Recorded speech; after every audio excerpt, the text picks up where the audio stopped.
Hello friends, तो कैसे हैं आप सभी। उम्मीद करते हैं बहुत मस्त होंगे। तो आज का क्लास 6, 7, 8 और 9th के लिए है। 6, 7, 6, 7, 8, 9 और 9 के लिए, यानी सभी के लिए क्लास होने वाला है।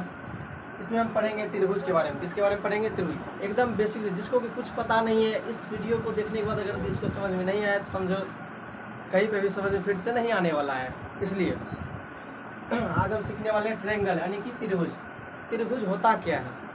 आज की क्लास में त्रिभुज के बारे में जानेंगे। उसके बाद अगला क्लास होगा, लगातार क्लास होगा, डेली क्लास होगा, और सभी वीडियो को देखना अनिवार्य है। अगर यदि आप सभी वीडियो 5 से 6 वीडियो को देख लेते हैं तो त्रिभुज को लेकर कोई भी सवाल आपके मन में नहीं बच सकता है। तो आइए, त्रिभुज, आखिर त्रिभुज होता क्या? त्रिभुज का मतलब क्या है? इसमें भुजा है। इसमें क्या है? भुजा। तरो हर्षिकार भव हर्षिकार जो त्रिभुज होता है। क्या होता है? तरो हर्षिकार, यानी कि क्या है? तरो हर्षिकार क्या है? त्रि मतलब होता है तीन। क्या होता है? त्रि मतलब तीन। भुज का मतलब होता है भुजा। भुज का मतलब क्या होता है? भुजा, यानी कि हम सबका जो हाथ होता है उसका डंडा होता है, वही होता है भुज। जैसे कि भुजा होता है, इससे इससे करके जो भुजा होता है इसी को भुज कहते हैं। जैसे त्रिभुज आखिर नाम क्यों पड़ा है? देखिए, त्रिभुज क्यों नाम पड़ा है। इसमें जो तीन भुजा होता है, तीन भुजाओं से घिरी आकृति को ही त्रिभुज बोलते हैं। तीन भुजाओं से घिरी आकृति को त्रिभुज हम बोलते हैं, क्योंकि इसमें तीन भुजा होता है। किसी त्रिभुज में चार भुजा आज तक आप नहीं देखे होंगे, क्योंकि त्रिभुज इसका नाम है। त्रि मतलब तीन, भुज मतलब भुजा। तीन भुजाओं से जो मिलकर बना है उसी को हम क्या बोलते हैं? त्रिभुज। जैसे कि इसका परिभाषा क्या हो जाएगा? त्रिभुज, तीन भुजाओं से घिरी आकृति को त्रिभुज कहते हैं। तीन भुजाओं से घिरी आकृति को क्या कहते हैं? त्रिभुज। तो आइए हम त्रिभुज का परिभाषा लिखने का प्रयास करते हैं। जैसे कि लिखेंगे, तीन भुजाओं से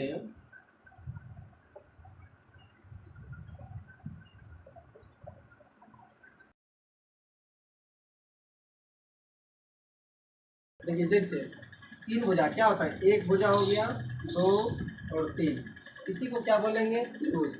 जरूरी नहीं है कि ऐसे ही हो, सिर्फ तीन भुजा होना चाहिए, किसी प्रकार का हो सकता है। जैसे कि देखिए, ये भी एक त्रिभुज है,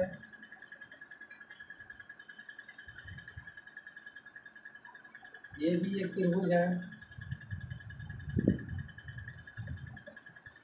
ये सभी क्या है? त्रिभुज। अगर यदि आप सबको त्रिभुज समझ में आ गया होगा तो आपको, अगर यदि आप सबको त्रिभुज समझ में आ गया है तो आप बता सकते हैं इसमें कि कमेंट करके कि कौन सा त्रिभुज है और कौन सा नहीं है। अगर यदि आप सही से बताते हैं, हम समझेंगे आपको समझ में आ गया है त्रिभुज, कि ए बी सी डी कौन सा इसमें त्रिभुज नहीं है, तो कमेंट बॉक्स में डालिए। आइए आगे चलते हैं। तो आइए आगे चलते हैं कि त्रिभुज को कितने भागों में बांटा गया है। तो आइए समझते हैं। त्रिभुज को, पहले ट्रायंगल को दो भागों में इसी करके बांटा गया है। यानी पहला तो भुजाओं के आधार पर, भुजाओं के आधार पर, और दूसरा कोणों के आधार पर, यानी कि कोण जो होता है उसका, कोण के आधार पर। क्योंकि एक त्रिभुज में तीन भुजाएं होती है, तीन कोण और तीन शीर्ष होते हैं। ये तीनों को मिला करके एक त्रिभुज का निर्माण किया जाता है, यानी बनाया जा सकता है। तीन भुजा, तीन कोण और तीन शीर्ष को मिला के।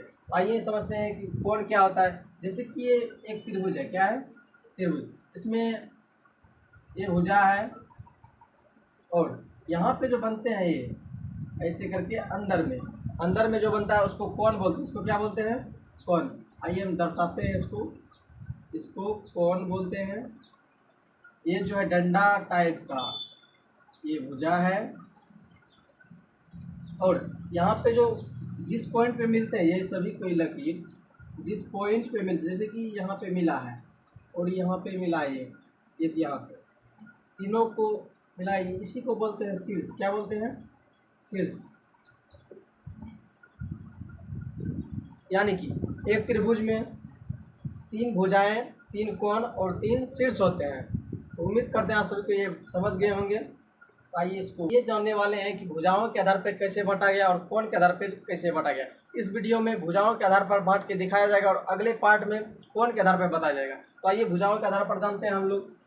तो इसको फिलहाल के लिए मिटा देते हैं।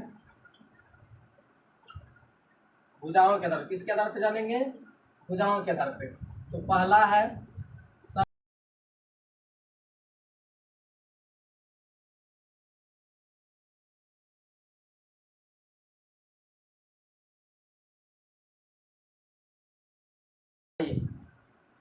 हम यहाँ तक जान गए हैं कि भुजाओं के आधार पर त्रिभुज को 3 भागों में बांटा गया। भुजाओं के आधार पर त्रिभुज को 3 भागों में बांटा गया है। तो कौन सब है? समबाहु त्रिभुज, समद्विबाहु त्रिभुज और विषमबाहु त्रिभुज। आइए हम आगे बढ़ते हैं कि आखिर समबाहु त्रिभुज होता क्या है। पहले हम समबाहु त्रिभुज को जान जाएंगे, उसके बाद जानेंगे कि समद्विबाहु त्रिभुज क्या होता है, उसके बाद जानेंगे विषमबाहु त्रिभुज क्या होता है, उसके बाद ही वीडियो लास्ट होगा। तो आइए समझते हैं। तो आइए आगे हैं कि समबाहु त्रिभुज क्या होता है। जैसे कि यहाँ पे लिखा है समबाहु त्रिभुज। तो समबाहु, सम का मतलब क्या होता है? बराबर। सम का मतलब क्या होता है? बराबर। तो लिखते हैं सम का मतलब होता है बराबर,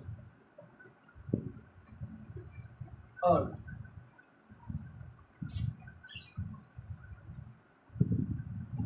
बाहु का मतलब होता है भुजा।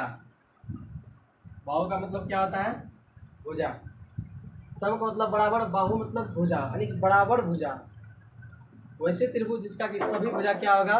बराबर, उसी को क्या बोलेंगे? समबाहु त्रिभुज। जैसे कि अभी हम देखने के लिए जा रहे हैं कि ये एक त्रिभुज है। क्या है? त्रिभुज है। इस त्रिभुज का ये जो भुजा है ये 3 सेंटीमीटर, क्या है? 3 सेंटीमीटर।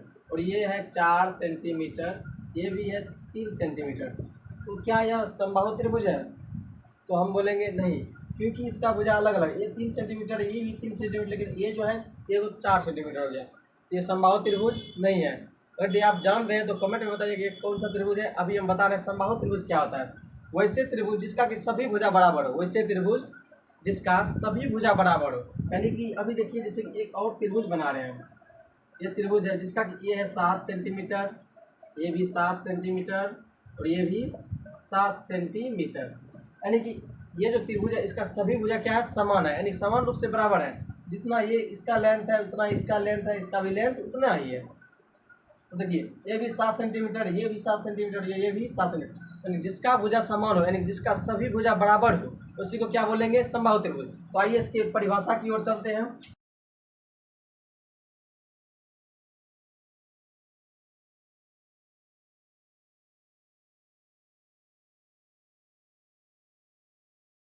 वैसे त्रिभुज जिसका कि सभी भुजा समान हो उसे क्या कहते हैं? समबाहु त्रिभुज कहते हैं। इसको स्क्रीनशॉट कर लीजिए आप सभी कोई, कि बाद में लिख सकते हैं। तो आइए आगे चलते हैं और फिलहाल इसका एग्जांपल भी समझ जाते हैं। अभी एग्जांपल तो बता ही दिए हैं। जैसे जिसको लिखना है लिखें, जैसे ट्रायंगल बना के सभी भुजा एक समान ही देना है। 7 सेंटीमीटर, 7 सेंटीमीटर, 7 सेंटीमीटर। ये जरूरी नहीं है कि 7 सेंटीमीटर होगा, आप कुछ भी जैसे, लेकिन तीनों का बराबर देना, एक ही तीनों में देना है। तो इसका क्या हो जाएगा? जैसे इसका नाम भी रख देते हैं ABC। तो चलिए आगे चलते हैं फिर से। आखिर समद्विबाहु त्रिभुज क्या? तो आइए हम चलते हैं समद्विबाहु त्रिभुज की तरफ। जैसा कि आप सब को बताए थे कि शुरू में यानी भुजाओं के आधार पर त्रिभुज को 3 भागों में बांटा गया। समबाहु त्रिभुज, समद्विबाहु त्रिभुज और विषमबाहु त्रिभुज। तो आज हम दूसरे पार्ट पे हैं। आखिर समद्विबाहु त्रिभुज क्या होता है इसको समझेंगे। समद्वि, सम का मतलब अभी जस्ट बताया, सम का मतलब क्या होता है? बराबर। द्वि मतलब होता है 2। जैसे कि आप सभी को एक गाना सुने होंगे, 2 रुपया हो 2 रुपया। उसी प्रकार द्वि मतलब क्या होता है? 2। सम का मतलब बराबर, यानी कि वैसे त्रिभुज जिसका कि 2 भुजा समान हो। क्या होगा? 2 भुजा समान। जैसे कि ये एक त्रिभुज है। क्या है? त्रिभुज। इसमें से ये है 3 सेंटीमीटर, ये भी है 3 सेंटीमीटर और ये है 4 सेंटीमीटर। इसका क्या है? 2 भुजा समान है। ये भी 3 3, यानी कि ये दोनों भुजा क्या है? भुजाएं समान है। त्रिभुज का नाम रख देते हैं अकलोन, बकलोन, ABC। क्या नाम रख दिए हैं? ABC। इसका क्या है? 2 भुजा समान है, इसी को बोलेंगे समद्विबाहु त्रिभुज। वैसे त्रिभुज जिसका कि 2 भुजा समान होगा उसको क्या बोलेंगे? समद्विबाहु त्रिभुज। इसीलिए इसका तो इस समय से बेसिकली कुछ रखा नहीं है, डायरेक्ट इसका परिभाषा लिखेंगे, उसके बाद एग्जाम्पल समझा देंगे। आइए आगे बढ़ते हैं। समद्विबाहु त्रिभुज क्या होता है? तो लिखेंगे वैसे त्रिभुज जिसका दो भुजा समान हो उसे हम समद्विबाहु त्रिभुज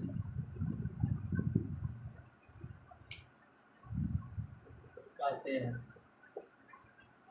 अब ये देखेंगे, जैसे कोई भी त्रिभुज बना लेंगे, ऐसे करके ऐसे करके ऐसे करके उसका नाम रख देंगे पी क्यू आर, यानी कि कोई भी नाम रख सकते हैं, कुछ भी, S T U P Q R A B C T P R, कुछ भी रख सकते हैं। जैसे इसका भुजा जो है, ये दोनों भुजा क्या है, समान है। ये भी है 3 सेंटीमीटर, ये भी होगा 3 सेंटीमीटर, ये हो जाएगा 4 सेंटीमीटर।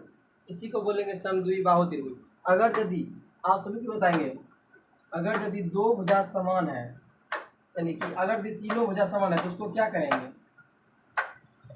जिसका तीनों भुजा समान होगा उसको क्या बोलेंगे, ये हो जाएगा समबाहु त्रिभुज। क्या हो जाएगा, समबाहु त्रिभुज।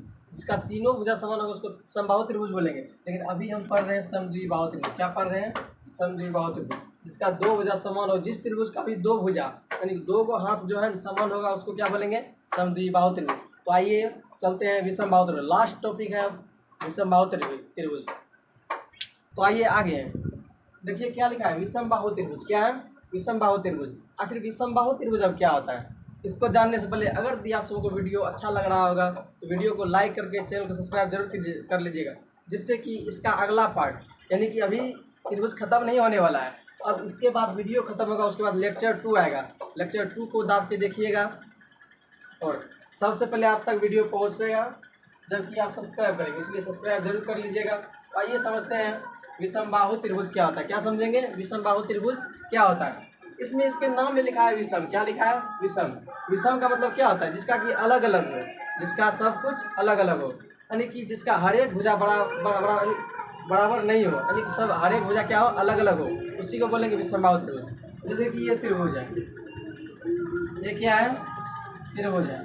देखिए इसका एक भुजा 2 सेंटीमीटर है, 7 सेंटीमीटर और ये 6 सेंटीमीटर। इसका कोई भी भुजा समान नहीं है, इसका कोई भी भुजा समान नहीं है, सब अलग अलग है। इसका देखिए 2 ही है, 7 6, यानी कि जिस त्रिभुज का कोई भी भुजा समान नहीं होगा उसी को क्या बोलेंगे, विषमबाहु त्रिभुज। तो आइए इसका परिभाषा लिखने का प्रयास करेंगे और आप सब लिखिए। प्रयास क्या करेंगे, हम तो जानवे करते हैं। वैसे त्रिभुज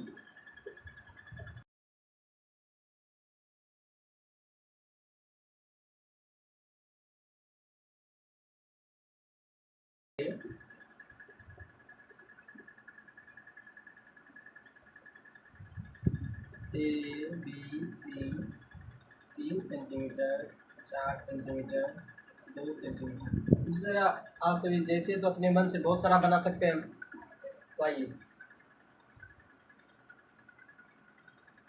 हेलो, देखिए यहाँ पे लिखा हुआ था डेंट, लेकिन डेंट ये नहीं है क्योंकि इसको काट दिया गया है, क्योंकि अभी तो त्रिभुज खत्म नहीं हुआ। अभी हम भुजाओं के आधार पर सिर्फ त्रिभुज पढ़े हैं और आगे पढ़ेंगे कोण के आधार पर। उसके बाद इसका जितना भी सवाल होगा सभी को हल करेंगे। अगर वीडियो अच्छा लगा हो तो वीडियो को लाइक करके चैनल को सब्सक्राइब जरूर कीजिएगा, उसके बाद ही जाइएगा, जिससे कि अगला वीडियो आप तक पहुंच सके बिल्कुल मुफ्त और सबसे पहले। तो धन्यवाद। डिजिटल शिक्षा बिहार आपका परिवार।